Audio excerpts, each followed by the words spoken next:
என் அன்பு குழந்தையே, உனக்காக நான் வந்து விட்டேன். இனி உனக்கு கவலை வேண்டாம். உன் சாயப்பா நான் இருக்கின்றேன். சிறு வயது முதற்கொண்டு கஷ்டங்களை பார்த்து வளர்ந்து இன்று முன்னேறும் தருவாயில் ஏற்படும் தடைகளால் மனதைரியத்தை இழந்து வருகிறாய். துவளாதே. உனக்கு துணையாக உன் சாயப்பா நான் வருவேன்.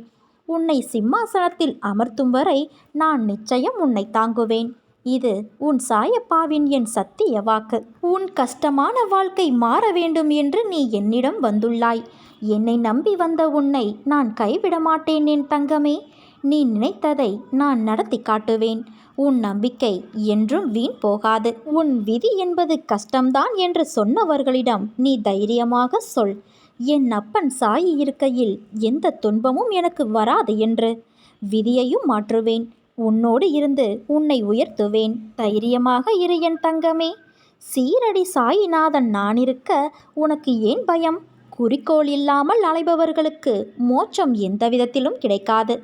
குறிக்கோள் இல்லாத பயணம் வீணாகி போய்விடும். ஒரு நிமிடமாவது மனதை கட்டுப்படுத்த முடியாதவர்களுக்கு எந்த ஒரு கண்ணுக்கு தெரியாத சக்தியாலும் சாந்தியை கொடுக்க இயலாது.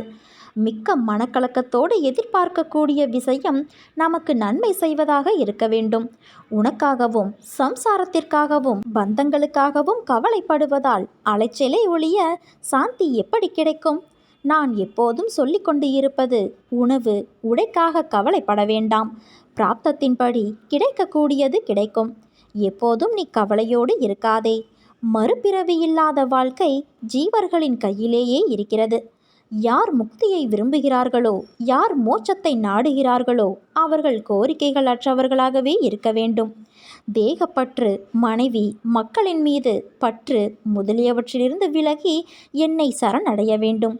யார் எனக்காக பரிதவிக்கிறார்களோ, ஏங்குகிறார்களோ அவர்களுக்கு நான் தூரமாக இருக்க மாட்டேன்.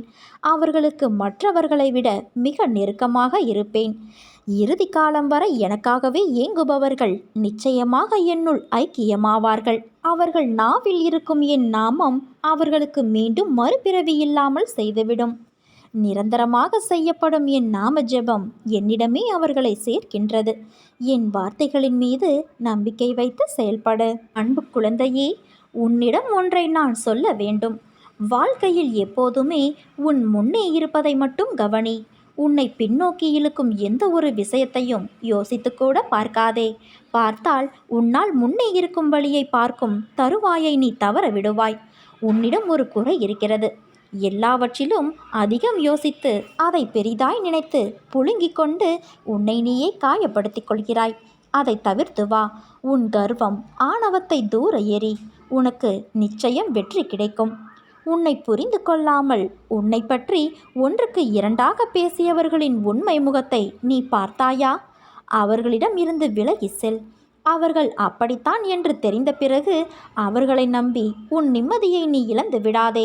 அவர்களை என்னிடம் விட்டுவிடு. நம்பிக்கை துரோகம் செய்தவர்களுக்கு நான் பாடம் புகட்டுகிறேன். நீ வருந்தாதே என் தங்கமே. அவர்கள் அப்படி பேசினார்கள் என்றால் அது உண்மையாகுமா?